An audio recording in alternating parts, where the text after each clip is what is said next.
chacun de vous ce soir en Jésus-Christ.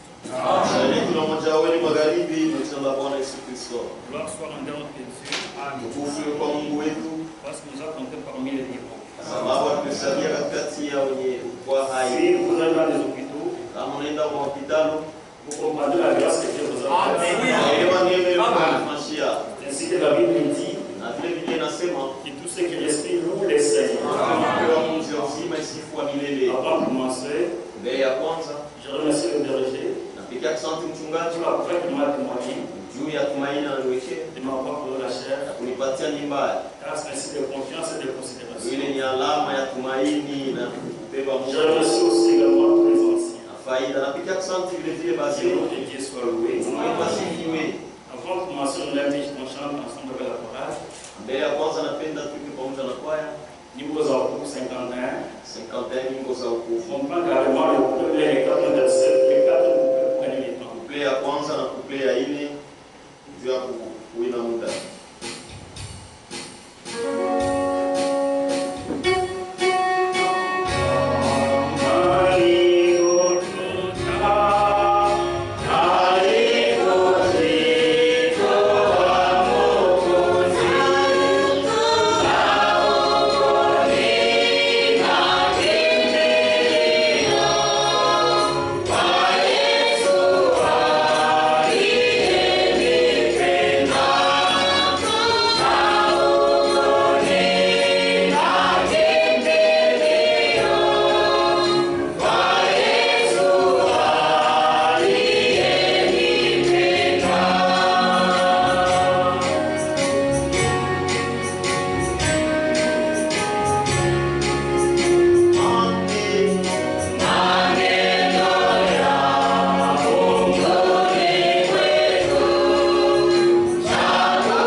Que la lumière soit, et la lumière fut.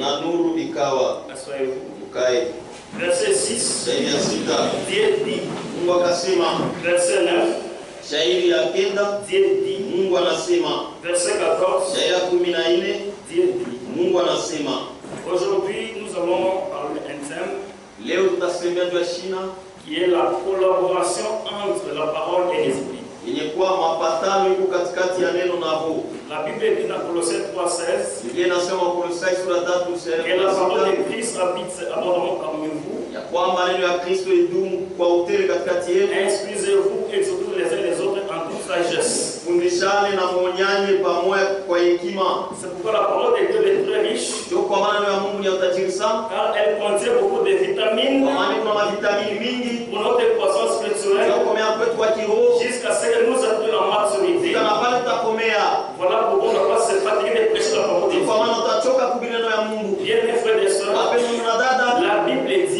inasema les cieux et la terre passeront, mbingu na dunia itapita, mais la parole de Dieu demeure éternellement. itadumu milele. Et si nous avons la parole de Dieu, Kama tuko na neno ya Mungu, Dieu est avec nous. Mungu yuko pamoja nasi. Vous savez, en Israël, Unajua Mwisraeli, la présence de l'arche wepo wa sanduku wa montrait la gloire de Dieu parmi son peuple. ile sheria ilipewa kwa watu, Et les jours de la surprise, na ile sanduku kabebwa, les jours pour la surprise, les jours siku ile pour la surprise, ile sanduku la libebwa, femme s'est écrite Ichabod. mwanamke akalalamika Ikabola, La gloire est parmi Israël. kufi katoka Parce que Mwisraeli, la présence de kwa l'arche sababu wepo wa sanduku était la gloire de Dieu dans les camps. ilikuwa ni utukufu wa Mungu mkambi. Nous savons que Dieu est lié à sa Sisi parole. tunasema Mungu ni mwekungana kuna Et neno Dieu lake, lit son peuple à sa parole. na Mungu anaunganisha watu wake kuna neno C'est lake. pourquoi, mes frères et Kwa sœurs, maana mpendo na depuis le matin, tangu asubuhi, l'heure la plus importante, saa ya mafasa c'est maintenant, ni hapa pendant sasa, la prédication de la parole de wakati wa Dieu. mahubiri ya neno ya Mungu. Si la parole est donnée, Sababu kama neno la ubiri la vie coule. zime na mwangika, Dans la parole, ndani ya il y neno a la vie. uko uzima, Dans la parole, ndani ya il neno y a la uko bénédiction. baraka. Ainsi que la Bible dans le Na psaume, ndio hivi Biblia inasema Zaburi ya 1:13, verset 1er. shairi ya kwanza, Voici qu'il est doux tazama iko vema et qu'il sana est agréable na kupendeza pour des choses de meilleurs kama ensemble. mtu wakae pamoja, Bien sûr, dans l'unité.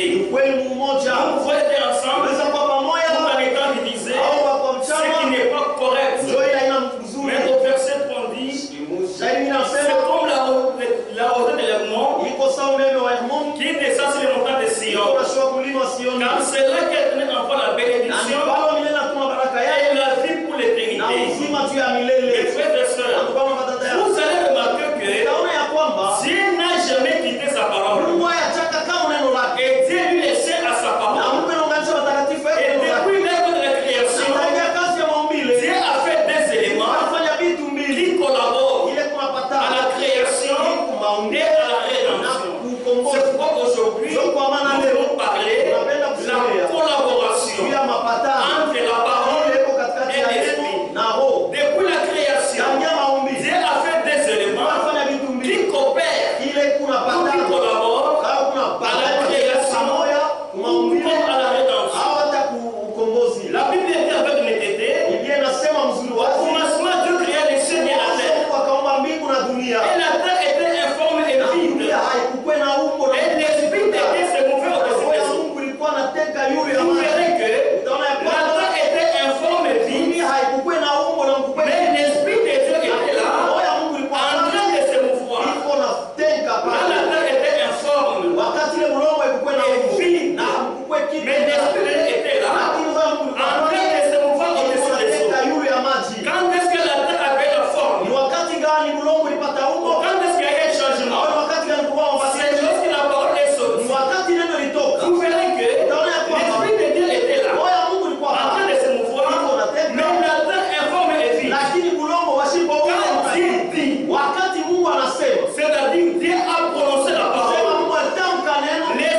Jésus-Christ, c'est lui notre rédempteur.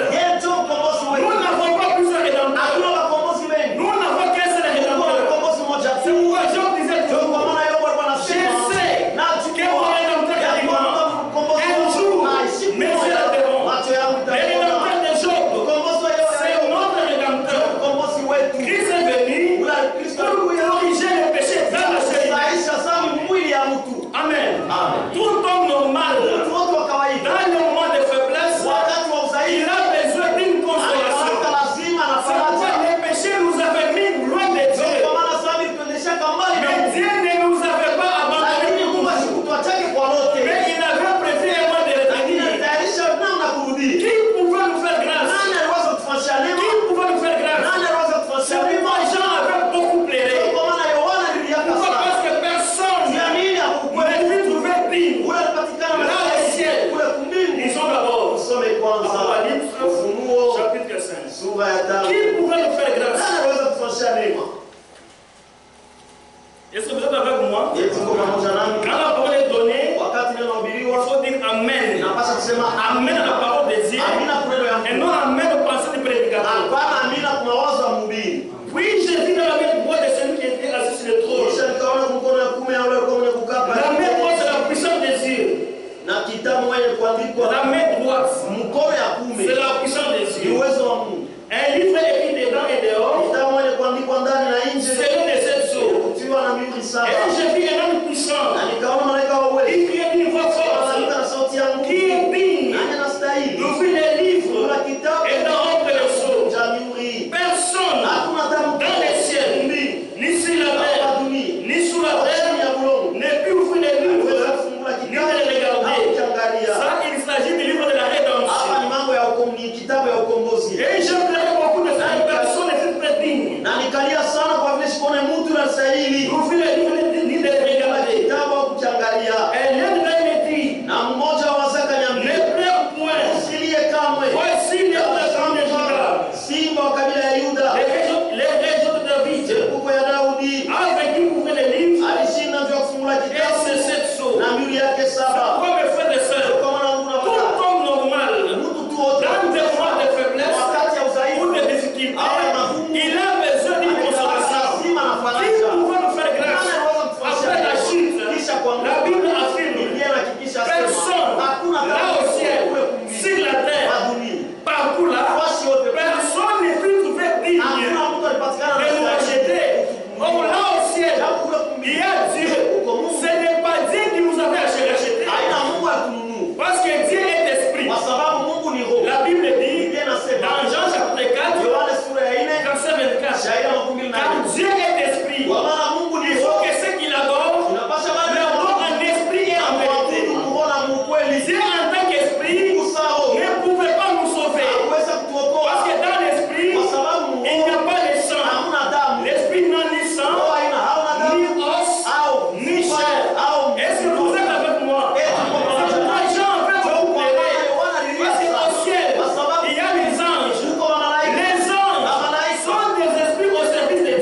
Dieu en tant qu'esprit Mungu sao n'est pas notre frère. ashina ndugu yetu. C'est pourquoi ce n'est pas l'esprit qui nous sauve. Kwa maana haina wewe kunatuokoa. Ce n'est pas la parole qui nous sauve. Haina neno kunatuokoa. C'est lui qui sauve. Ule kunaokoa. C'est Jésus-Christ homme. Ni Yesu Kristo. Parce que Dieu a trois natures. Kwa sababu Mungu wewe una masiri tatu. Il est la parole, Eko neno, il est l'esprit, eko roho, il est un homme. eko mtu. Nous pouvons affirmer à travers les Tunaweza Écritures. kuhakikisha na maandiko.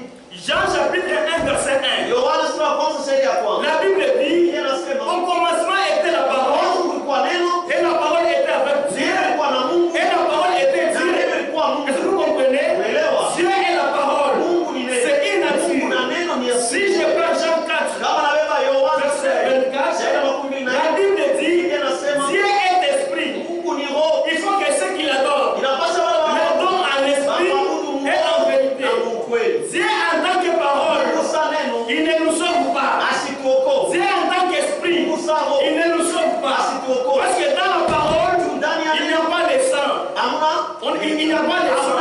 Nous écoutons la parole. tunasikia La neno, parole nous fortifie, neno natutia nguvu, nous exhorte, inatuonya, nous donne la foi aussi en celui qui sauve. waula na ukoa. La Bible dit, la foi vient de ce qu'on entend. Imani inatoka kule tunasikia. Ce qu'on entend vient de la parole de Na Christ. ile tunasikia inatokea kuneno ya La parole neno. nous donne la foi en celui qui sauve. Ndani ya ule na ukoa. Qui sauve? Nani na C'est ukoa? le Seigneur Jésus-Christ. Bwana Yesu Kristo. Parce qu'au commencement là-bas, Mwanzo là où il y avait les péchés, c'est dans les jardins d'Éden. bustani ya La Edeni. parole était là, mais la parole était incapable de sauver l'homme. Lakini neno ilikuwa na uwezo wa kuokoa mtu. Dieu en tant qu'esprit Mungu sa roho était là, mais Dieu ne pouvait pas sauver l'homme en tant qu'esprit. Mungu asikuweza kuokoa mtu Parce sa que roho.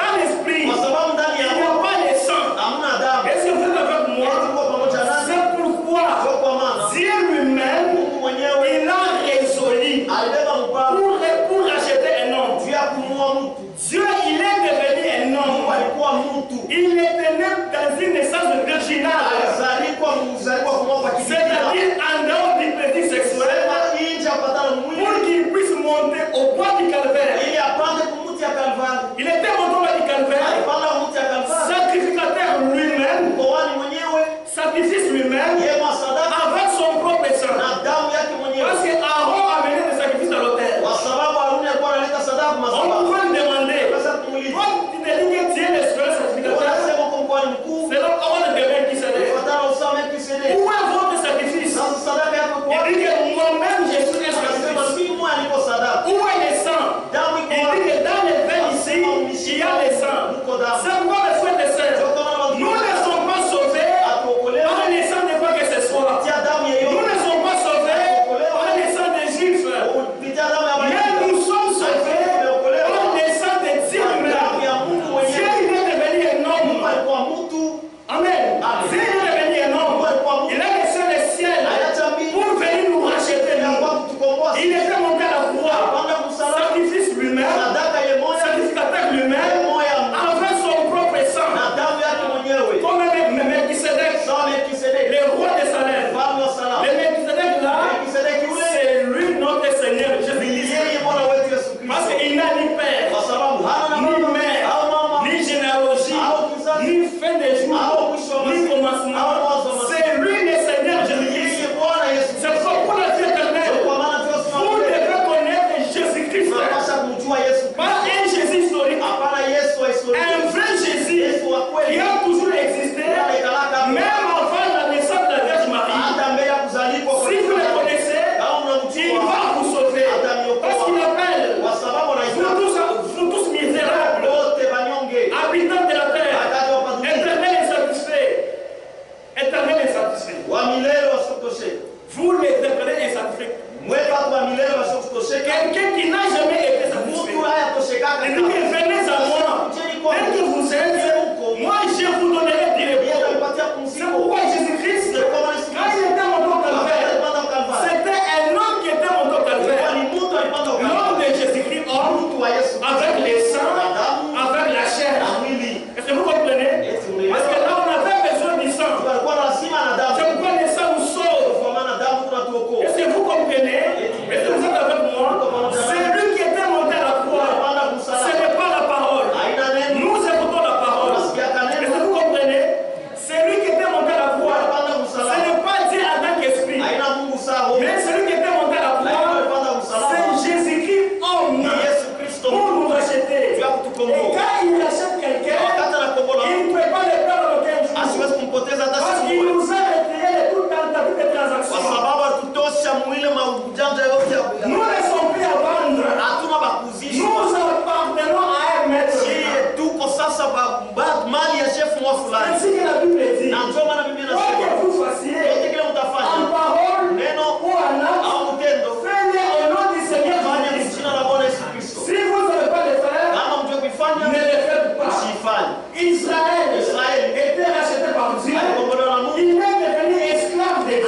Nous aussi, Dieu en tant que Seigneur Christ, quand il était monté à la croix, il nous a rachetés, il est devenu notre nouveau maître.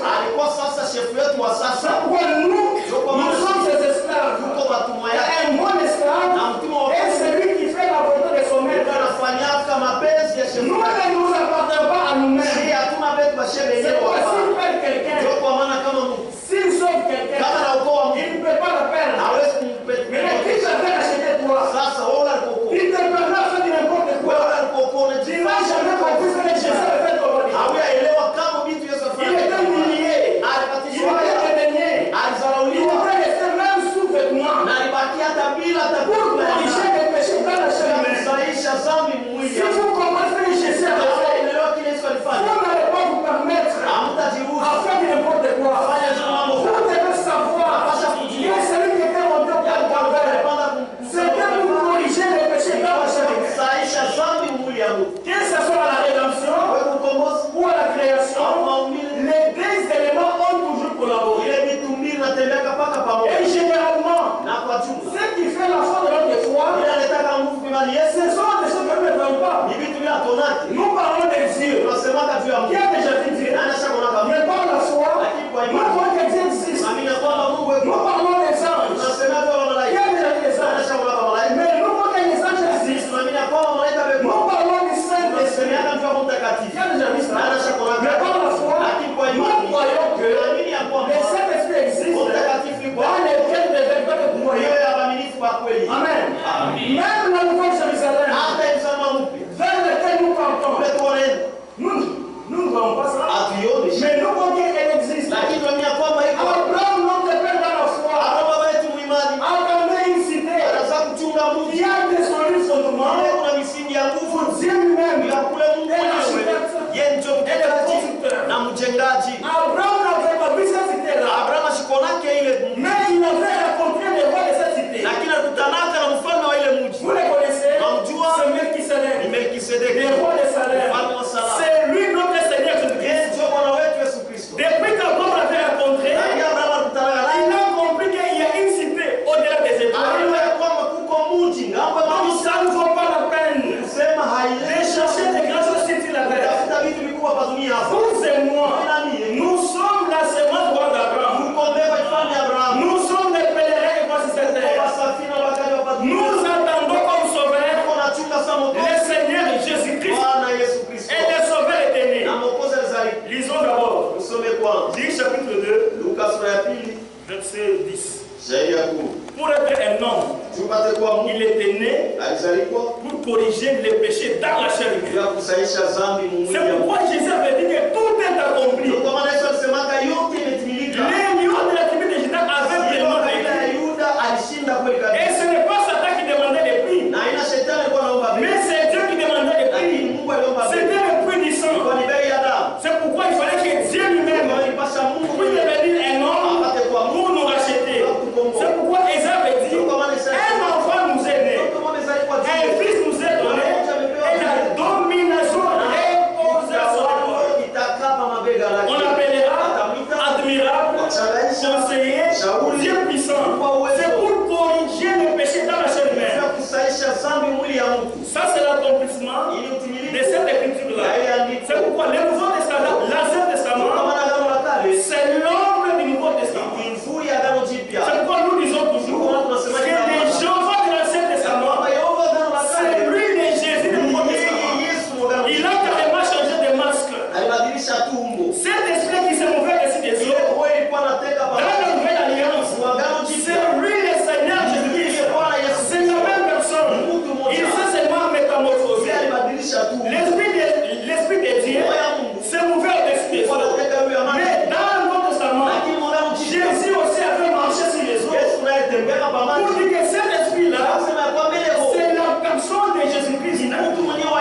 Est-ce que vous êtes avec moi? Le sauveur, c'est un homme. Il y a ceux qui disent que Branham, c'est lui le sauveur. Les gens ne comprennent rien. La Bible est dans l'homme né de la femme. Sa vie est courte et sans s'agiter. Il est né souillé. Il est né pécheur. Branham aussi est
jipya. Lis chapitre 2, Luka sura ya pili verset 11. shairi ya 11. C'est aujourd'hui dans la vie de David, Ni leo hii mtamu ya Daudi il vous est né un sauveur, umezaliwa juu yenu qui est le Mwokozi Christ le Seigneur. aliyekuwa Kristo Est-ce que vous Bwana. comprenez?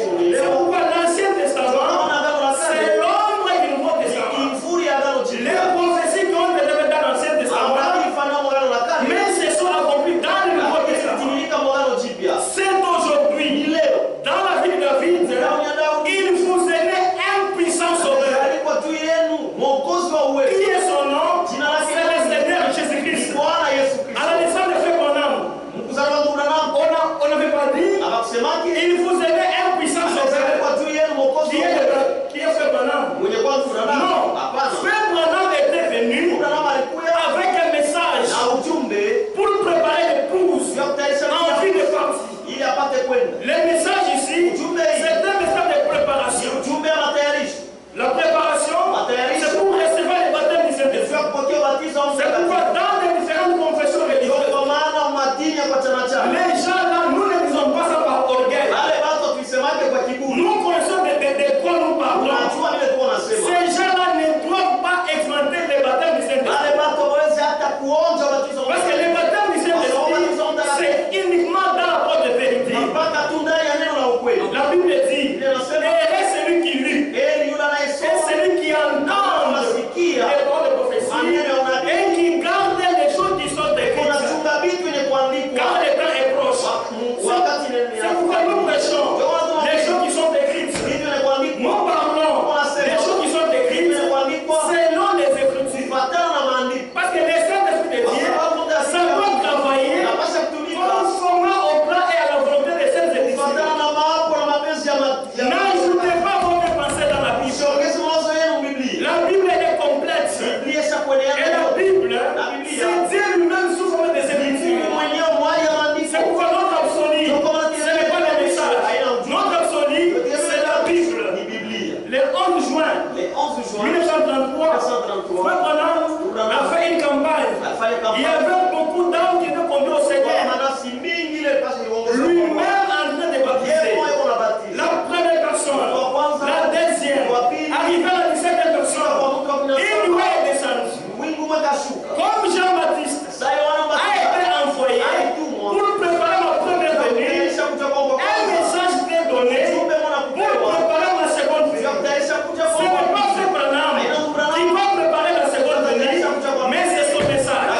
Aujourd'hui, Frère Branham n'est pas là, mais nous sommes en train de prêcher le message. Anahubiri ujumbe. La différence entre Jean-Baptiste Kati ya Yohana et Frère Branham, Mbatizaji Jean-Baptiste et lui Yohana était le précurseur de la première venue. wakuja kwa kwanza. Voici la note de notre Kama Testament. mwana kondoo mwana ongoza. Mais Frère Branham disait toujours, Lakini unaona alikuwa anasema tu. Frère Branham disait toujours, Unaona alikuwa anasema ce n'est pas moi qui vais vous présenter Christ, haina mimi nitamtambulisha Kristo. mais c'est le message qui vous pointera Christ. Nitamshotea Et le message, c'est un message de ni préparation. ujumbe wa En tayari. dehors du message, Kisha ujumbe. pas l'enlèvement. Hakuna Parce que le message ici a comme rôle de préparer ya l'épouse kutayarisha bibi en vue de partir. ili apate kwenda. Est-ce que vous comprenez?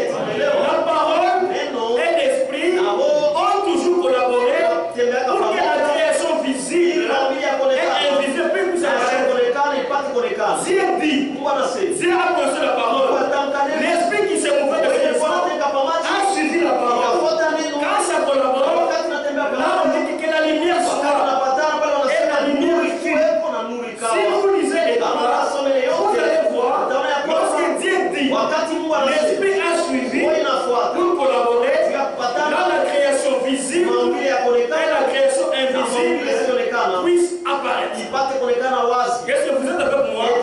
Les sauveurs, c'est un homme. Même la vie éternelle, c'est un homme. On dit que la vie éternelle, pour qu'ils te connaissent, toi le seul vrai Dieu, et celui que tu as envoyé, Jésus-Christ. Si nous le connaissons, nous recevons la vie éternelle. La vie éternelle, ce n'est pas un milliard d'années. Adam, il avait vécu 930 ans sur la terre. Aliishi 930 ans kwa dunia. Genèse 5:5. Mwanzo sura 5 mstari wa 10. Tous les jours qu'Adam vécut sur la terre, Siku yote ile furent de 930 ans. kwa ya 930. Mais les 930 ans là, devant Dieu,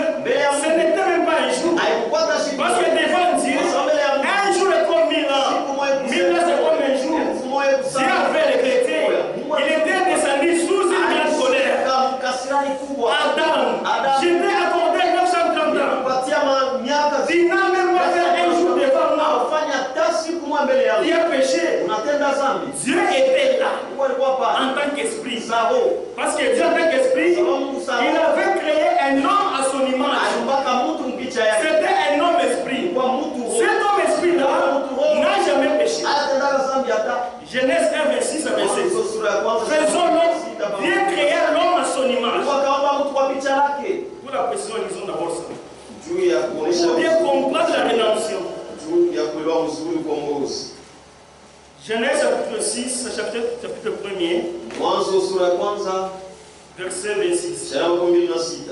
Prenons carrément verset 27. Dieu créa l'homme à son image. Il est créé à l'image de Dieu. Il créa l'homme et la femme. Ça c'était un homme esprit. Dieu en tant qu'esprit, il avait créé.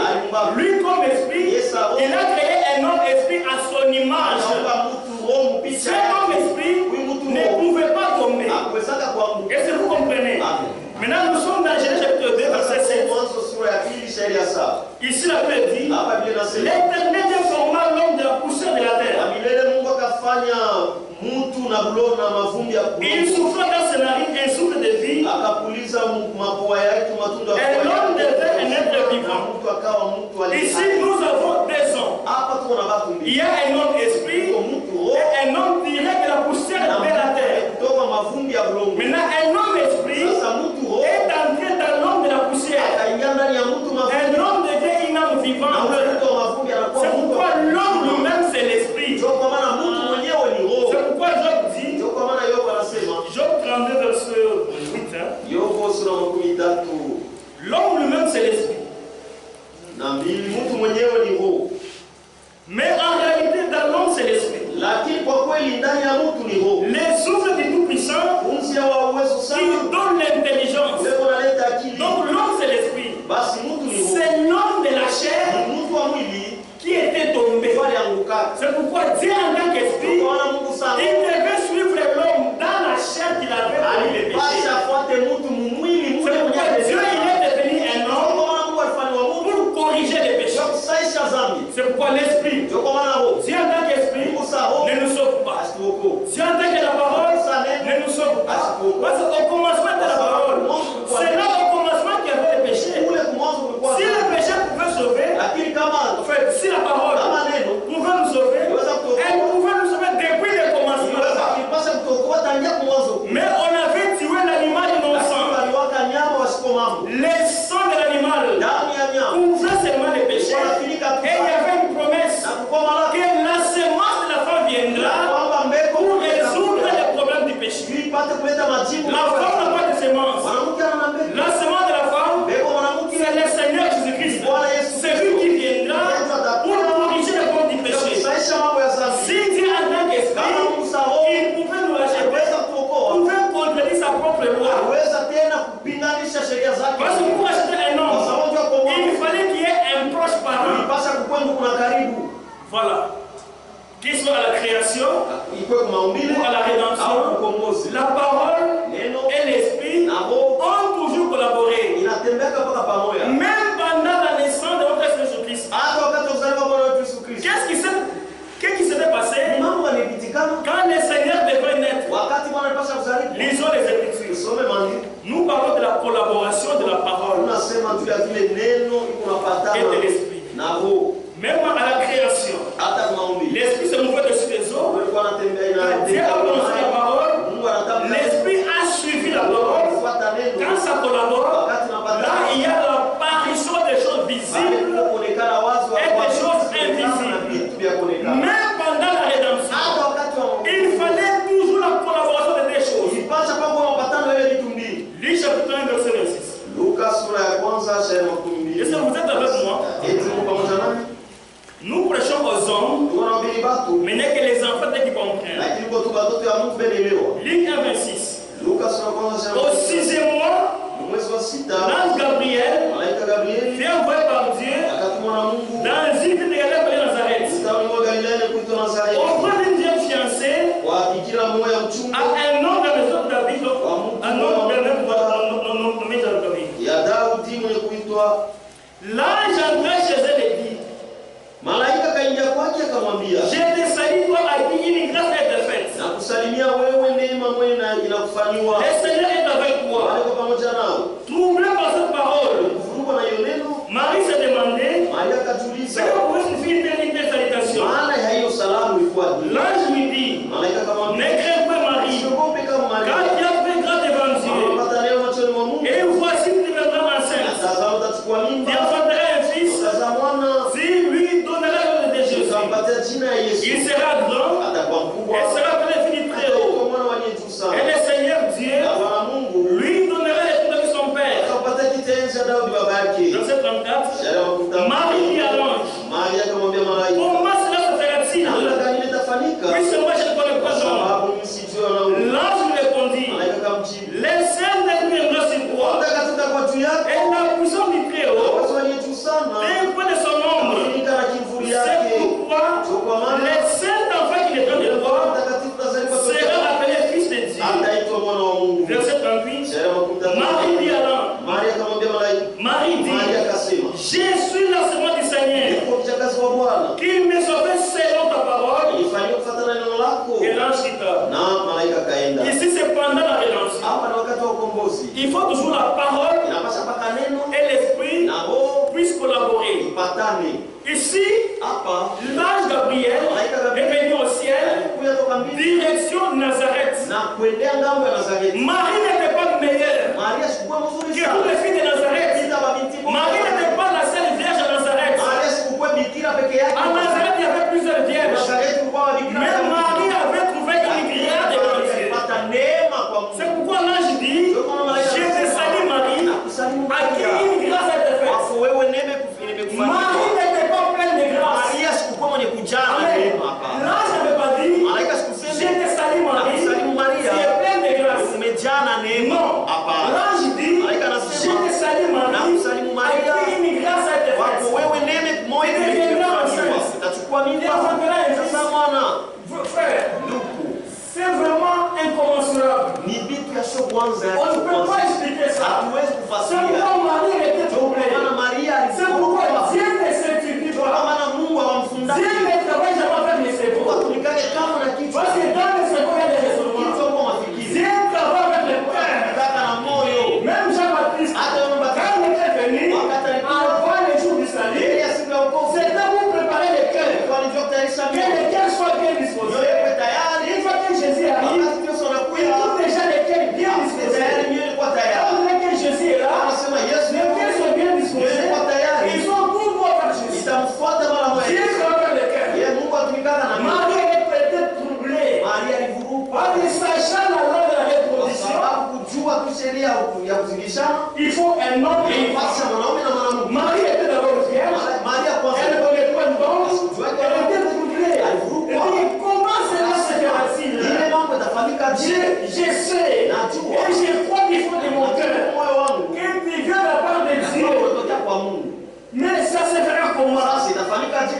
L'ange avait forcé Marie. Malaika mtia Mungu Maria. Acceptez seulement la parole. Itika tu neno. Le Saint-Esprit viendra Watakatifu itakuya pour vivifier la ya parole. kutia uzima ile C'est neno. pourquoi Jésus-Christ Ndio kama Yesu Kristo était né la parole, alizaliwa neno vivifié par l'Esprit. yenye batizwa na uzima. C'est ce que la Bible dit. Le saint enfant qui n'est pas de toi Roho Mtakatifu tazaliwa sera appelé fils du Dieu. ataitwa mwana wa aliye juu. Vous seulement, nous ne sommes fils des hommes. Alizaliwa huko. Est-ce que vous comprenez? Mais Jésus-Christ, il était né en dehors des liens conjugales. Lakini Yesu Kristo alizaliwa nje kupatana na C'est mwili. pourquoi on l'appelle fils d'Abraham. Ndio kwa maana wanamuita mwana wa Parce que Abrahamu. les enfants d'Abraham naissent par la foi. Alizaliwa kwa imani. Isaac, il est né par la Alizaliwa foi. kwa imani. Pourquoi? Parce que l'âge, Kwa sababu Sarah et Abraham avaient conçu. ya Sara na Abrahamu ile alichukua mimba. Sarah, elle croyait contre toute espérance. Sara aliaminiaka sana kupita tumaini yote. Si vous comprenez ça? Eti unaelewa Elle hili? croyait contre toute Aliaminiaka espérance. sana kupita tumaini yote. C'est pourquoi les enfants Ndio d'Abraham kwa maana watoto wa Abrahamu naissent par la foi. wanazaliwa kwa imani. Grâce à la foi, Kwa neema, Isaac kwa est né. imani Isaka Un exemple simple. mfano tu. Une femme qui a subi une opération. Mwanamke yule banampasu. On enlève des trompes, des matrices, tout ça. Mais cette femme-là espère avoir un bébé. Lakini yule mwanamke anatumia kupata bebe. C'est ça pourquoi, comme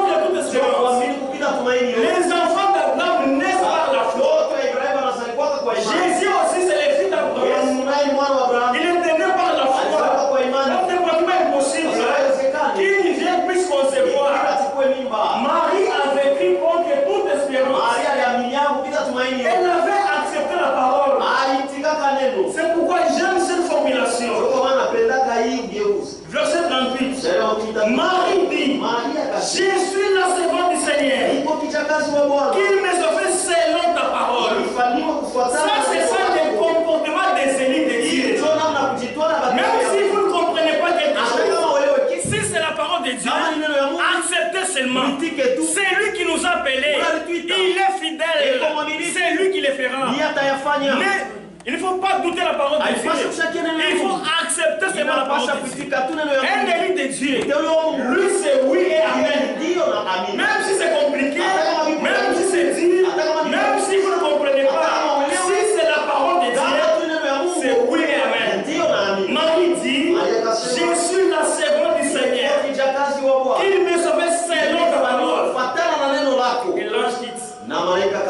Après un temps, le Saint-Esprit quittait le ciel. Direction Nazareth. Qu'est-ce qu'il y avait de spécial à Nazareth? Qu'est-ce que le Saint-Esprit pouvait aller faire à Nazareth? Le Saint-Esprit était allé suivre la parole qui était dans les seins de Marie. Parce que partout où il y a la parole de Dieu, l'Esprit de Dieu viendra. On a vu le Saint-Esprit dans les seins. Saint-Esprit qui va à Nazareth. Quoi faire? Collaborer avec la parole. Parce que Marie avait reçu la parole. Si vous gardez la parole sans être vérifié, vous serez seulement des chrétiens des noms. On n'est pas là pour vous prêcher le message pour que la connaissance augmente, non. Nous prêchons la parole, c'est pour que nos vies soient changées. Oh, c'est nous qui avons commencé, c'est nous, c'est non. On n'est pas là pour la connaissance, mais c'est pour que nos vies soient changées. Marie avait reçu la parole, elle avait regardé ça.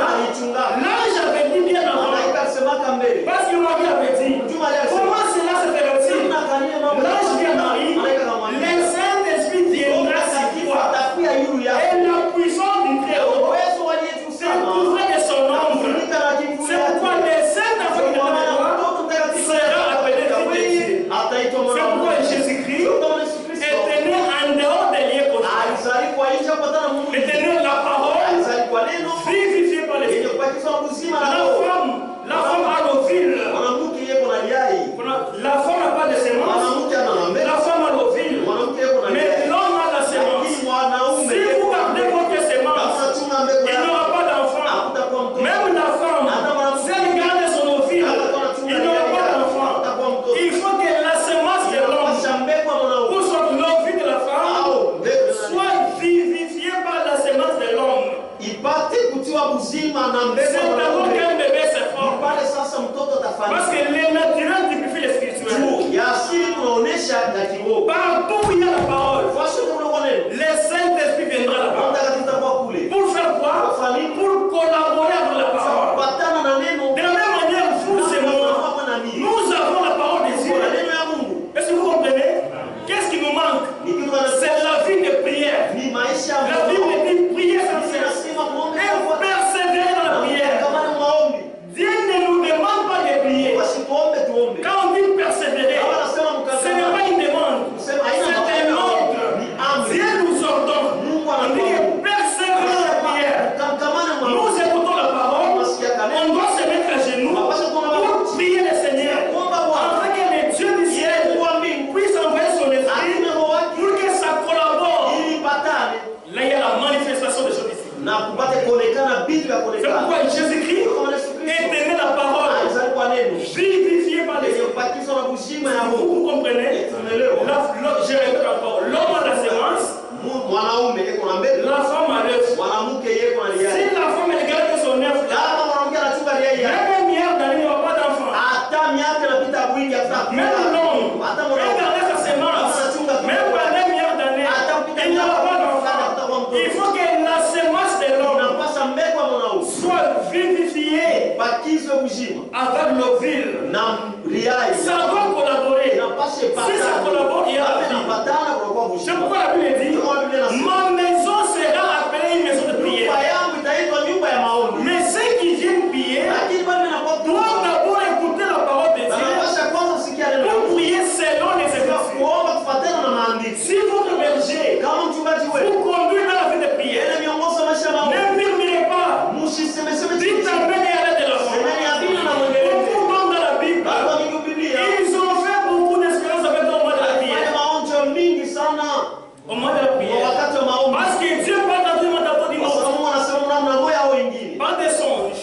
kupitia ndoto, par des rêves, kupitia par des visions, kupitia maonyo, par la parole, kupitia neno, par la voix du cœur. kupitia sauti ya ndani. Mais nous n'avons pas plus besoin de parler à Dieu.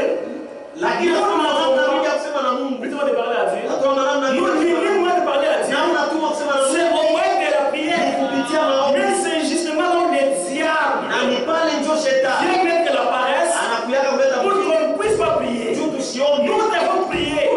Jésus-Christ, qui est notre modèle, c'est un homme de prière. Kwa mtu wa maombi. Jésus priait beaucoup. Yesu anaweza Les apôtres priaient beaucoup. Nous devons aussi prier. Pourquoi nous prions? Nous avons déjà la parole. Tuko tayari na La parole que nous avons, neno tuonayo elle n'est pas vivifiée. aitiwe uzima. Posez-vous la question. Ulize. S'il y a la réponse, Uko na jibu. est-ce qu'il y a des gens qui prient à la maison? Tunaombaka sana kunyumba. Ici à l'église, Huku kanisa. c'est pratiquement 30 minutes du temps, c'est tout. Ni 30 minutes au saa mzima. Il doit s'agir d'abord de la prière individuelle. Inafaa kwa mbele mambo ya maombi ya kila mtu. Entre Dieu et les croyants que nous ya sommes. Mungu na waamini. Et ensuite, c'est la prière de l'église. Sasa ni maombi ya kanisa. Nous avons la parole. Uko na neno. Il faut que cette parole de Dieu soit vivifiée. Batizo uzima. Si la parole Kama neno est vivifiée, na batizo uzima. là nous développons de nouvelles créatures. Pale tunakuwa viumbe vipya. On Paul disait, ce n'est pas moi qui vis, mais c'est Christ qui vit en nous. La Bible affirme encore, si quelqu'un est en Christ, il est devenu une nouvelle créature. Les choses anciennes sont passées. Il y a une seule condition, c'est lorsque la parole et l'esprit collaborent. Que ce soit la création ou la rédemption, les deux éléments ont toujours collaboré. Jésus est né, la parole vivifiée par l'esprit. Souvenez-vous, frères et sœurs, la parole est donnée par la foi. Nous recevons, c'est par la foi. On dit que la foi vient de ce qu'on entend. Et ce qu'on entend vient de la voix de Christ. Est-ce que vous comprenez? La foi vient de ce qu'on entend. Maintenant, nous devons prier pour que la parole que nous recevons soit vivifiée par la puissance du Saint-Esprit. Pour aujourd'hui, ce n'est que l'introduction. Ce n'est que l'introduction. Que Dieu bénisse. Grande fondamentaire. Si telle est la volonté du Seigneur.